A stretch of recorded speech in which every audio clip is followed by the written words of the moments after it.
part en Chine, où la riposte dans la guerre froide technologique est à son maximum. En effet, Pékin va imposer des contrôles à l'exportation sur 2 éléments rares essentiels à la fabrication de semi-conducteurs, et ce en représailles aux mesures prises par les États-Unis et l'Europe qui ont restreint les exportations de puces vers la Chine.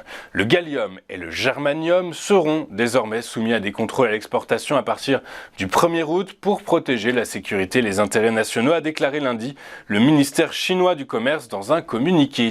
Les exportateurs de ces matières premières devront demander une autorisation spéciale de l'État pour les expédier hors du pays. Selon le même communiqué, le gallium et le germanium sont utilisés dans une variété de produits, y compris les puces informatiques et les panneaux solaires. Les deux figurent sur la liste des matières premières critiques de l'Union européenne, considérées comme cruciales pour l'économie européenne. Je vous rappelle que la Chine est de loin le plus grand producteur de gallium au monde et l'un des principaux producteurs et exportateurs mondiaux de germanium. Toujours en Chine, l'activité dans les services a progressé en juin, mais à un des rythmes les plus faibles de l'année. L'indice des directeurs d'achat rendu public par le groupe de médias Caixin et S&P Global s'est établi à 53,9 points le mois dernier, un ralentissement comparé aux 57,1 enregistrés en mai. Un nombre inférieur, je vous le rappelle, à 50 traduit une contraction de l'activité. Au-delà, il indique une expansion. Meta Platforms prévoit de lancer son application de microblogage appelée Threads quelques jours après que le patron de Twitter, Elon Musk, se soit attiré des critiques en annonçant une limite temporaire sur le nombre de messages que les utilisateurs peuvent lire sur sa plateforme. Threads devrait être lancé ce jeudi et permettra aux utilisateurs de conserver les abonnés de leur compte Instagram ainsi que le même nom d'utilisateur selon une description publiée sur l'App Store d'Apple. Selon plusieurs sources, l'application serait également pensée afin d'être interopérable avec les autres réseaux du même type, ce qui serait une rupture majeure avec la stratégie jusqu'ici employée par les géants de la tech qui ont toujours préféré les environnements fermés avec leurs propres règles d'utilisation. Avant de poursuivre notre émission, regardons ce qui s'est passé sur les principales places boursières de la planète hier. Et privé de boussole, puisque Wall Street était fermée, les bourses européennes ont clôturé en légère baisse. À Paris, le CAC 40 a cédé 0,23% à 7369 points. À Londres, le FTSE a reculé de 0,1% à 7519 points. Et à Francfort, le DAX a symboliquement reculé de 0,26% à 16 039 points.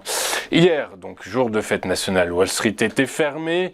En France, la tech a gagné 0,44%, tandis que les industries et les matériaux de base ont respectivement lâché 0,67 et 0,6%. Dans le détail, après avoir débuté la séance dans le rouge, le titre de Casino Guichard s'est apprécié de près de 20% avant que la direction du distributeur alimentaire intégré demande la suspension de sa cotation.